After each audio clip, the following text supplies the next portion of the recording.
On Monday, the 26th October 1936, the new 13-storey building of the Colonial Mutual Life Assurance Society Limited, the tallest building erected in Perth up till that date, was officially opened by His Excellency the Lieutenant Governor of Western Australia, the Honourable Sir James Mitchell, KCMG, in the presence of a notable and representative gathering of citizens and visitors.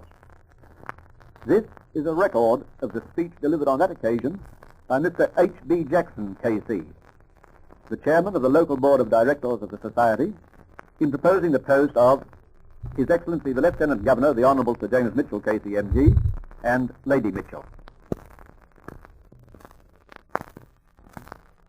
Ladies and gentlemen, I count it a distinguished privilege to have this opportunity of proposing the toast of the health of one who has played a great part in the history of this state. Gentlemen, look around you.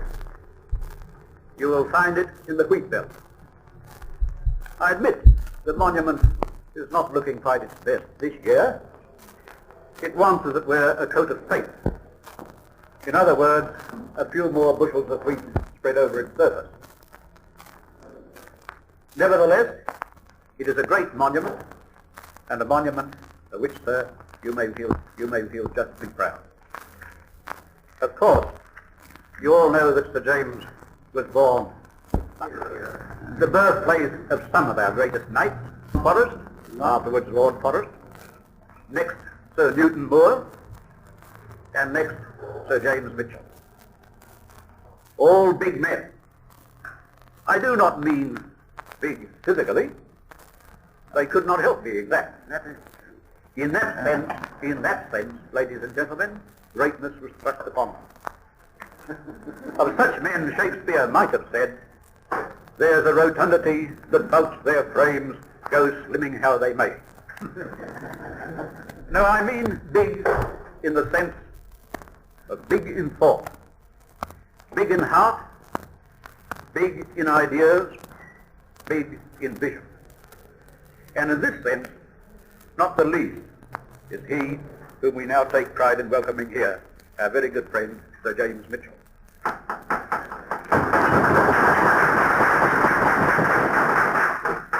We are glad that Sir James is with us today on what is an occasion of some importance.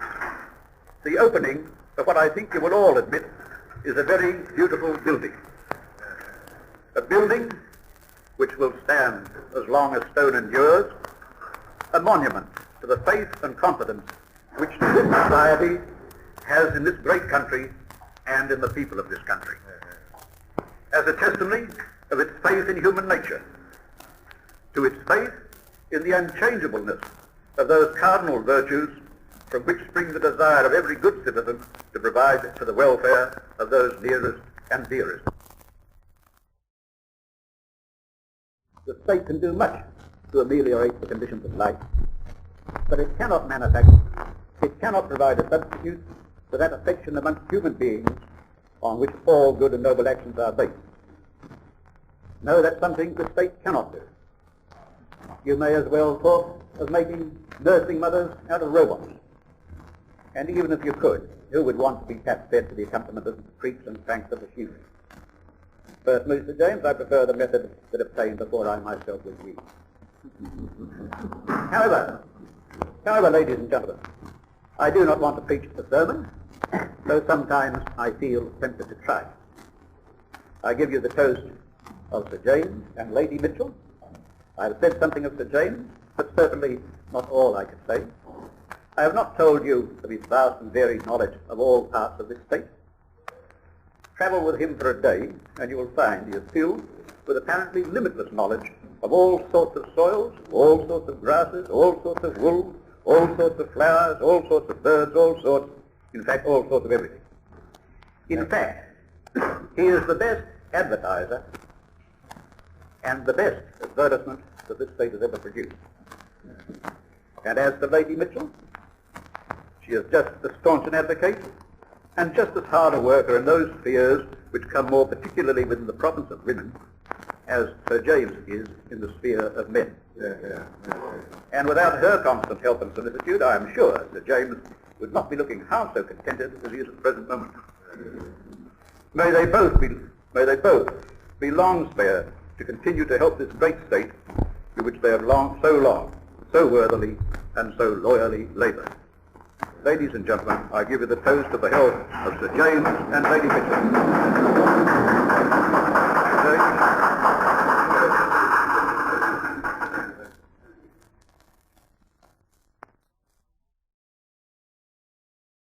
That's right.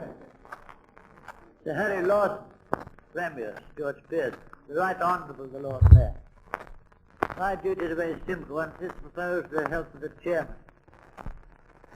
When that toast comes along, remember it's the last opportunity you have.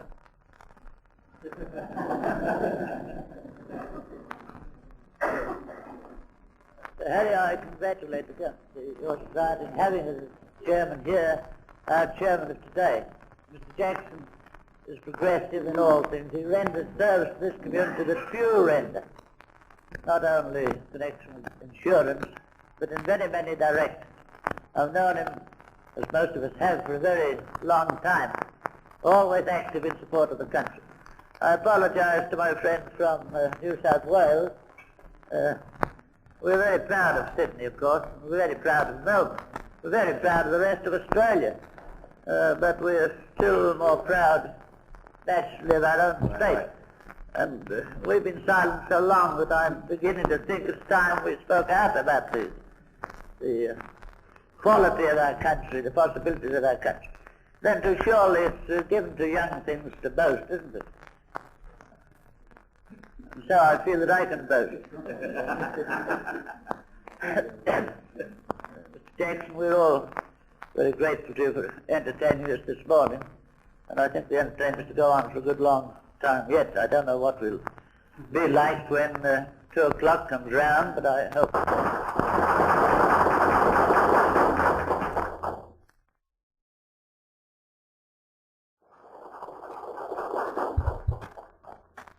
Good day, ladies and gentlemen.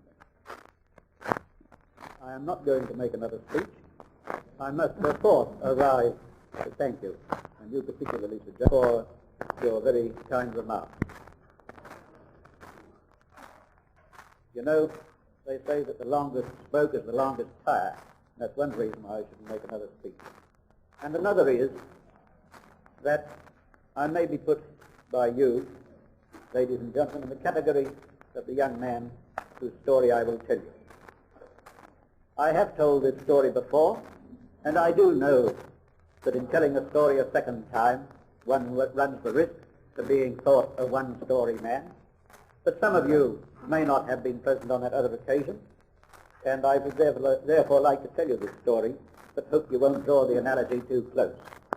It concerns a young man and a young lady. I think it was in New South Wales, who were walking out together, and the young lady was hoping to bring him to that, what Sir Walter James has called the nesting period. But he was very shy and had walked along for half an hour and said nothing. And she became rather desperate and said, "Well, aren't you going to marry me?" He said, "Yes." And they walked along in silence for another 20 minutes, and she became more desperate. And she said, "Well, is that all you've got to say?" He said, "Yes, I've said too damn much already."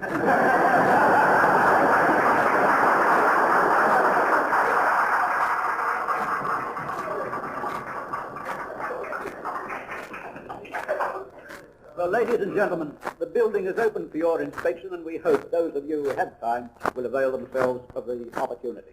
We should be very glad if you would. I thank you.